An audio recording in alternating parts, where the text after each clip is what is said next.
A primeira carta de Paulo aos Coríntios foi escrita para uma comunidade cristã que Paulo conhecia bem. Corinto era uma cidade portuária importante no mundo antigo, com muitos templos dedicados aos deuses gregos e romanos. Era um grande centro econômico, e Paulo foi para lá estrategicamente como missionário. Ele morou lá 1 ano e meio e passou o seu tempo conhecendo as pessoas e conversando com elas sobre Jesus. Muitos começaram a seguir Jesus e iniciaram uma comunidade cristã. Você pode ler mais sobre isso no capítulo 18 do livro de Atos.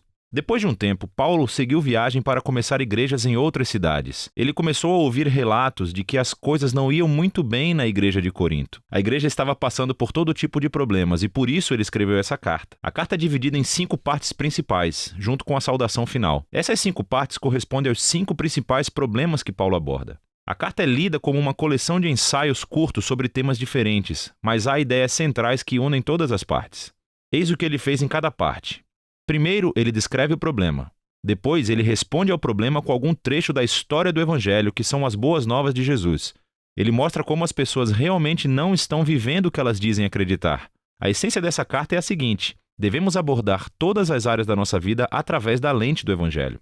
Vamos descobrir como ele faz isso. Nos capítulos 1 a 4, o problema apresentado é que há divisões na igreja. Depois que Paulo foi embora, outros mestres passaram pela cidade. Um cara chamado Apolo e, em seguida, Pedro. As pessoas decidiram escolher o seu mestre favorito e tornaram-se fãs daquele líder. Começaram a falar mal e desrespeitar quem favorecesse outro líder ou mestre. A resposta de Paulo foi meio sarcástica e afiada. Ele diz: "Vocês estão de brincadeira comigo. A igreja não é um concurso de popularidade. A igreja é uma comunidade de pessoas centradas em Jesus. Seus líderes e mestres são simplesmente servos de Jesus. Enquanto vocês podem preferir um líder ou outro, não vale a pena se dividirem e muito menos falar mal uns dos outros. O centro da igreja é Jesus e as boas novas sobre quem ele é e o que ele fez." Nos capítulos 5 a 7, Paulo aborda alguns problemas relacionados com o sexo. Havia várias pessoas dormindo com todo mundo na igreja. Um cara com a própria madrasta e várias outras pessoas ainda adorando os deuses gregos nos templos locais e fazendo sexo com as prostitutas que trabalhavam ali. Não só isso, mas havia pessoas na igreja que diziam que isso não era nenhum problema. Eles diziam: "Ei, somos livres em Cristo. A graça de Deus é infinita, não é? Então, sem problemas." Mas Paulo diz que não está tudo bem. Através do Evangelho, ele mostra que essa forma de pensar está errada. Ele diz: "Lembrem-se, em primeiro lugar, que Jesus morreu pelos seus pecados, incluindo a destruição de relacionamentos causada pela má conduta sexual." Se você é um cristão, a integridade sexual é uma das maneiras principais de respondermos à graça e ao amor de Jesus. Paulo também lembra que, assim como Jesus ressuscitou fisicamente dentre os mortos, os nossos corpos também serão erguidos dentre os mortos, o que significa o seguinte: se o seu corpo está sendo resgatado por Jesus hoje e eternamente, então o que você faz com o seu corpo é importante. É muito importante. Não é seu para fazer o que quiser. Paulo deixa isso muito claro. Ser um seguidor de Jesus também significa não comprometer a sua integridade sexual. Nos capítulos 8 a 10, a questão é sobre comida, mas não apenas preferências alimentares, como se você gosta ou não gosta de determinados alimentos. A questão sobre a qual os coríntios estavam divididos era sobre a carne vinda de animais sacrificados aos deuses gregos e romanos nos templos locais. Havia uma divisão entre os cristãos judeus e os gentios sobre como responder a esse problema. Mais uma vez, Paulo apela para algumas ideias centrais do Evangelho. Ele diz que a nossa lealdade é, acima de tudo, a Jesus como Senhor e não a outros.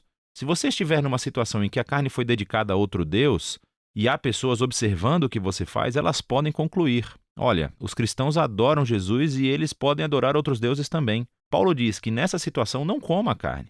A sua lealdade é somente a Jesus e você deve amar essas pessoas mais do que a si mesmo e não ser motivo de tropeço para elas. Paulo rapidamente qualifica isso e diz: escutem, como cristãos acreditamos que Deus é o Criador de todas as coisas, incluindo daquele animal. Os ídolos do templo, nós acreditamos, são apenas pedaços de madeira e de pedra. Então, se não houver ninguém ao redor que possa interpretar mal as suas ações e se você estiver com fome, pode comer. Como um novo ser em Cristo, você é livre para seguir a sua consciência nesse tipo de assunto. Então, por que uma situação não tem problema e a outra sim? O princípio básico é o amor. O amor nega a si mesmo e procura o bem-estar de outras pessoas. E o amor de Deus, é o centro do Evangelho. É o que Jesus fez quando morreu por nós. Paulo diz que é o que cristãos devem fazer por outras pessoas. Nos capítulos de 11 a 14, Paulo continua abordando problemas nos encontros semanais de adoração. Havia algumas pessoas que estavam tendo experiências espirituais muito poderosas. Começavam a orar em voz alta e em línguas desconhecidas. Outras pessoas começavam a compartilhar um ensinamento ou uma palavra de Deus e, em seguida, alguém levantava e interrompia porque também queria compartilhar. Era uma situação muito caótica e isso estava distraindo as pessoas do Evangelho, especialmente os visitantes. Nesses capítulos, Paulo ajuda-os a pensar antes de tudo no propósito desses encontros para ajudá-los a ver que tipo de comportamentos são adequados. Ele diz que o encontro semanal é um lugar onde o Espírito de Deus trabalha através de todos e isso acontece de forma unificada. Ele desenvolve uma metáfora legal sobre a igreja como um corpo humano. É um corpo, mas tem partes diferentes. Cada parte serve um papel único e importante. Ele nomeia um monte de coisas que o Espírito faz através de todas as pessoas diferentes, tudo para a edificação da igreja. Esta é uma frase-chave desses capítulos. Paulo conclui que o maior valor dos encontros deve ser o conceito principal do Evangelho, o amor de Deus. O amor também é uma palavra-chave nesses capítulos. O amor irá obrigar cada pessoa a usar o seu dom para servir e procurar o bem-estar do outro. Paulo aplica isso aos problemas dos coríntios. Algumas pessoas pensam que o objetivo do encontro é ter experiências espirituais intensas ou é ter uma chance de falar o que vem à mente. Paulo diz: escutem, eu sou um grande fã de experiências poderosas de oração. Mas se isso distrai ou assusta outras pessoas, devo parar, porque eu estou pensando mais em mim do que no amor que tenho por essas pessoas.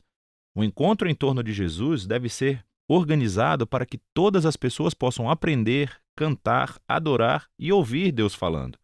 O último problema que Paulo aborda é a questão da ressurreição de Jesus e a esperança futura para os seus seguidores. Algumas pessoas na igreja diziam que a ideia da ressurreição é ridícula e sem importância para um cristão. Paulo reage a isso. Ele começa dizendo que a ressurreição é uma parte essencial do Evangelho. Nós acreditamos nela por causa das centenas de testemunhas oculares que viram Jesus vivo em corpo físico depois de ser publicamente executado pelos romanos. Se Jesus não ressuscitou, Paulo diz, então a sua morte não teve sentido. Estamos todos ainda perdidos no nosso pecado e egoísmo. Devíamos parar de ser cristãos. Paulo então mostra em detalhes como a ressurreição foi a vitória de Jesus sobre a morte e o mal, como é uma fonte de vida e poder para nós no presente e como é uma promessa de esperança futura para todo mundo. A ressurreição de Jesus é a razão para a nossa união. É a razão pela qual devemos manter a integridade sexual. É a fonte de poder para amar outras pessoas mais do que a nós mesmos. E, em última análise, é a nossa esperança para a vitória sobre a morte. Então Paulo conclui que acreditamos que Jesus foi ressuscitado dentre os mortos, o que significa o seguinte: o Evangelho não é somente um conselho moral ou uma receita para uma espiritualidade particular. É um anúncio sobre Jesus que cria uma realidade completamente nova. E é sobre isso que se trata 1 Coríntios, sobre a capacidade de enxergar cada parte da nossa vida através da lente desse Evangelho.